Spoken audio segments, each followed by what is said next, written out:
Let's bring in Suzanne Craig, investigative reporter with the New York Times, and Christy Greenberg, former federal prosecutor and former deputy head of the criminal division at SDNY. Good to have you both back. So let's get into it, starting with you, Suzanne, because you've been in the courtroom every day of this trial. Tell us about that heated moment Thursday when Todd Blanche raised his voice at Michael Cohen, and then how it played in the room. Yeah, Alex, it was something. It came sort of towards the end of the day, and Todd Blanche, Donald Trump's lawyer, had spent the day going through multiple times where Michael Cohen had been caught out lying. And these aren't just sort of white lies. These are lying to Congress, lying on the stand, lying on his taxes. So he was really building to this moment that he felt he had. And the moment started, and the moment, to be clear, there was something that actually involved something to do with the trial, and it becomes important. There's a phone call that Michael Cohen testified to on his cross-examination by government lawyers. And in that call, he said that one evening in October 2016, so right before the election, he made a call to Keith Schiller, who happens to be Donald Trump's body man. And in that call, he said he phoned Keith Schiller, and Keith Schiller passed the phone to Donald Trump. And in that call, Michael Cohen updated Donald Trump in short on the hush money payment to Stormy Daniels. So it's an important call in all of this. And then on cross-examination, Todd Blanche gets up and has some text messages and reveals that there may have been another reason for the call. And that is that all night, that evening in October when he made this call to Keith Schiller, prior to that, he had been getting hang-up calls. And it had come in as an anonymous number, and apparently he'd been getting them for weeks. And then the person who was calling forgot to disguise their number, so Michael Cohen was able to grab the phone number. He has a heated exchange with the person who's texting him. He says that, it comes out the person may be 14 years old, but he says, I'm gonna call the Secret Service on you. Michael Cohen then sends a text message to Keith Schiller about this, and Keith Schiller says, "Call me." So that could have been what Keith Schiller and Michael Cohen were talking about that night. It doesn't preclude that both things were, but this very much caught Michael Cohen off guard. Yeah, that was the catalyst. I think it was a moment. It landed in court. So you said, Christy, this wasn't Cohen's error, but more likely a blunder by prosecutors. So where did they go wrong, and what kind of an impact do you think it's going to have on the case?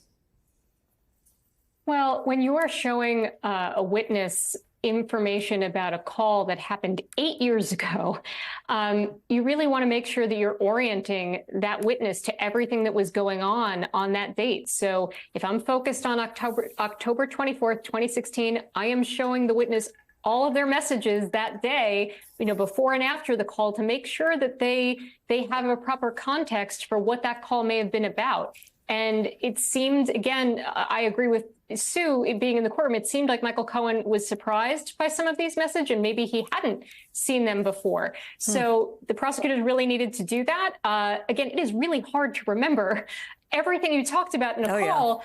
It's a minute and a half long from 8 years ago. So that kind of orientation, I think, is really important, and expect the prosecutors to try and do some of that on direct and redirect and really make that point to the jury. Okay, he didn't remember this piece about Keith Schiller when he testified on direct, but he remembers he had not just this call, but multiple calls with Donald Trump where Donald Trump approved the payment.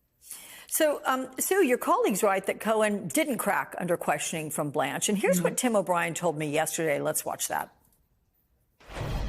Michael's a really volatile, unreliable person generally, and I think he's been almost a stellar witness throughout. He has been calm. He has been fact-driven. He's kept largely his own emotions in check. I think Todd Blanche has given a B- to a C performance as a defense attorney here. How much, Sue, of Blanche's big moment was performative? And could you tell whether Trump was impressed by the theatrics? Well, I'll dispense with the second question first. I think he was. It was hard to tell, but they were happy at the end of the day. There was definitely, they felt that they had landed something. But I want to step back a little bit and talk about Michael Cohen, because Tim O'Brien is right. He has been a very good witness. He has kept his cool on the stand. He's known as a very volatile individual.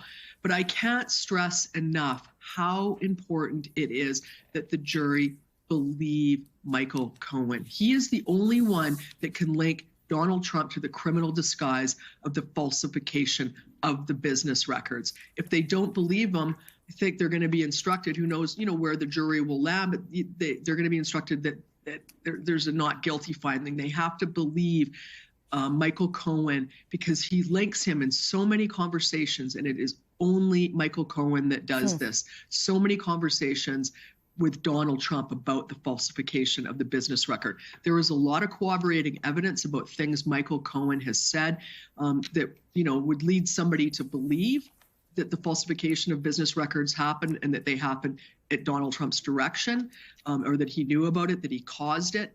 But the believability factor here is just really important with Michael Cohen.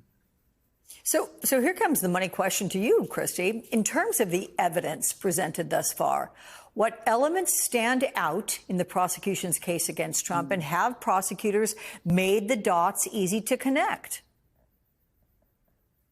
I think they have. To Sue's point, again, Michael Cohen is so important to connecting the dots of all of the other witnesses have said, of all of the other documents.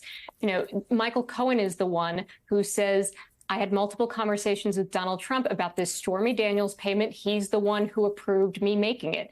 And then he's also the one when it comes to reimbursement of Michael Cohen for making that payment. He is the one who said, I spoke with Donald Trump. Donald Trump said he was going to pay me back.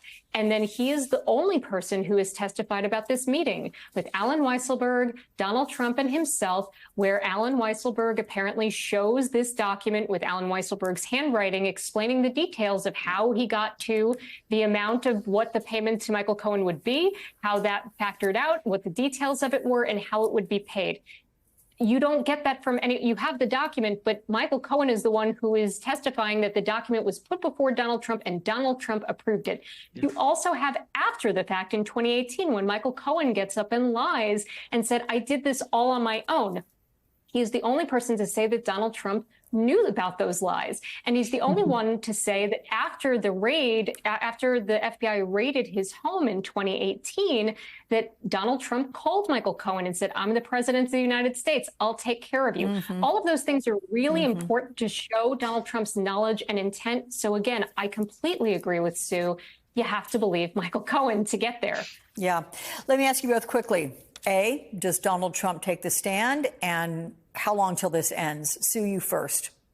No, I'm bad at predictions, but I like to make them. So we'll see. But I think I'm bad and I like to make them. It's not a good combination. Oh, go for it. I don't think he takes the stand. I'm still sort of on the fence about whether or not there'll be one more witness.